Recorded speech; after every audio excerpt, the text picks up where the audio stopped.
Isang nakakakilabot na tagpo ang nadiskubre ng mga awtoridad kahapon, sa baybayin ng Taal Lake, sa bahagi ng Laurel, Batangas, kung saan natagpuan ang mga kalansay at butong nakakalat, sa isang tagong bahagi ng lugar, ayon sa ulat na ipinadala kay Police Regional Office 4A Director, Jack Wangki. Ayon kay Wangki, natagpuan ang mga buto sa lugar na itinuro umano ng whistleblower na si Julie Patidongan, alias Tutoy, kung saan dinadala ang mga pinatay na nawawalang sabongero, bago umano itapon sa lawa. Isa sa ilalim ang mga buto sa masusing forensic examination, upang makumpirma kung ito ay mula sa tao. Kasama sa operasyon ang mga tauhan mula sa Department of Justice, at Philippine Coast Guard.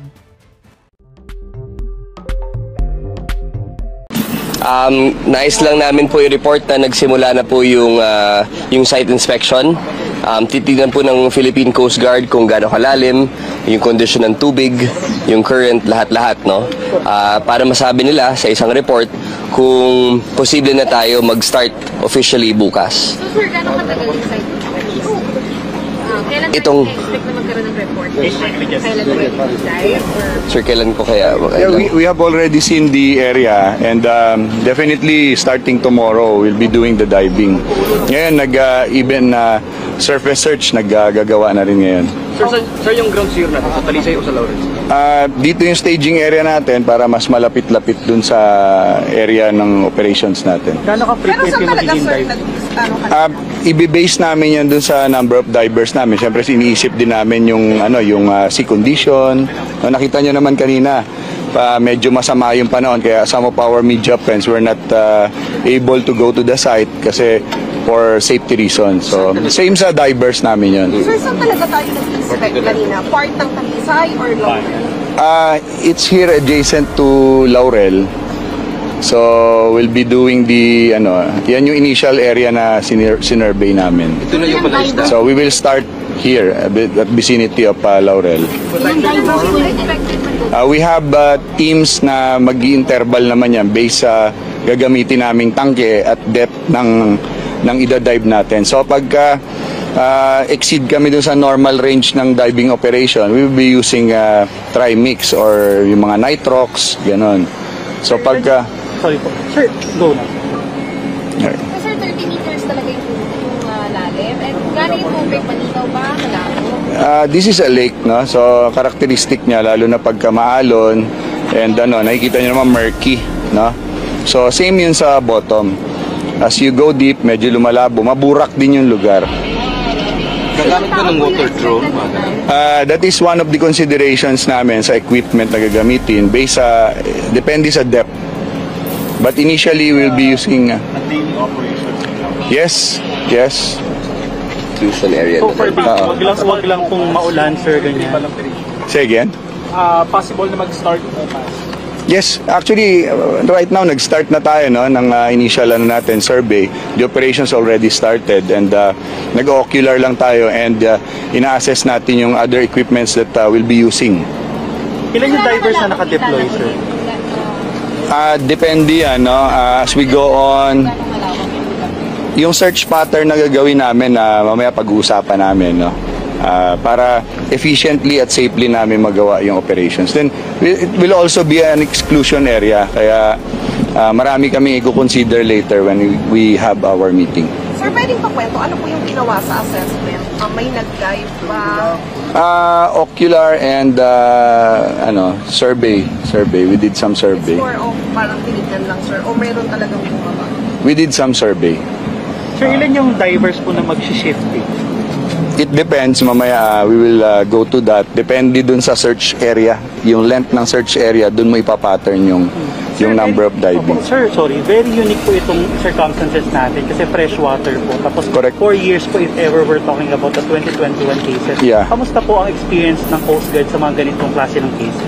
We've been doing some search and retrieval operation and rescue operation dito sa lake even before. Pero this is peculiar kasi ito dahil sort of crime siya talaga, Yung ginagawa namin dito more on sa mga incidents.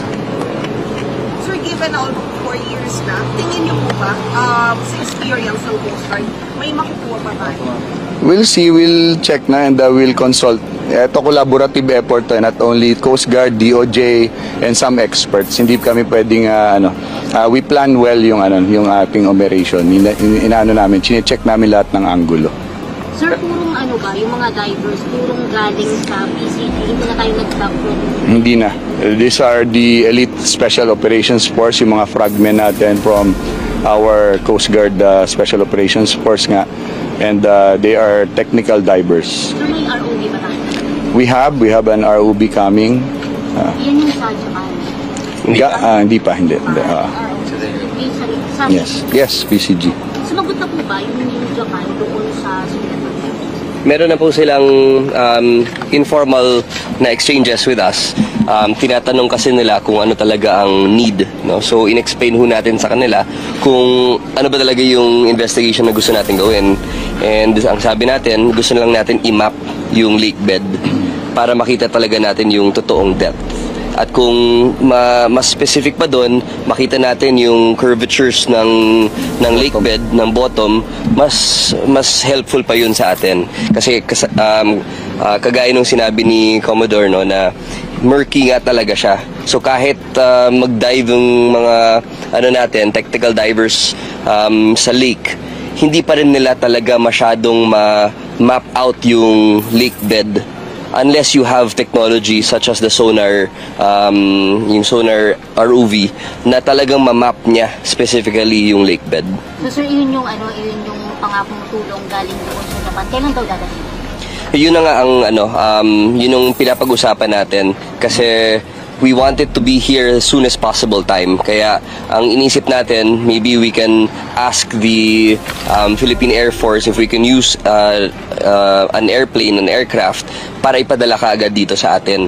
That will be a big help even to the Coast Guard. Makakatulong po yun sa kanila. May target ba tayo hanggang kailan nila lilitin or i-survey or sisirin yung lugar natin?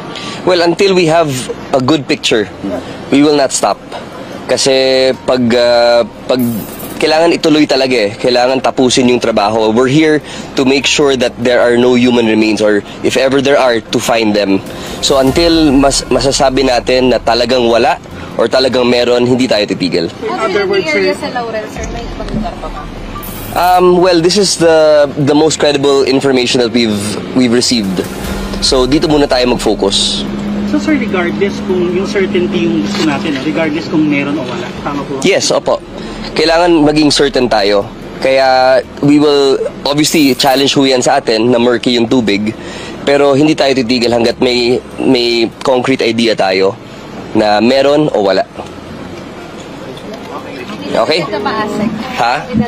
Wala, mainit na eh. 4-7 po ba yung operations? Ay hindi, paggabi mahirap po eh.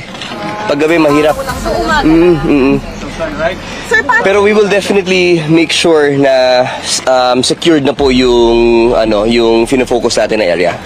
kay Commodore po, Commodore, paano kapag yung kagaya kanina, sobrang lakas ng alon, tapos umulan, tigil muna po ang diving? Yes, of course, pagka medyo malakas and yung platform na ginagamit natin for the diving operation, mapuput at risk and medyo mag-poor visibility, of course, angat tayo.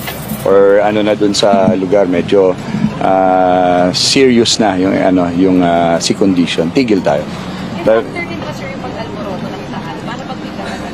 We'll be in close coordination, of course, with the P-Box, no?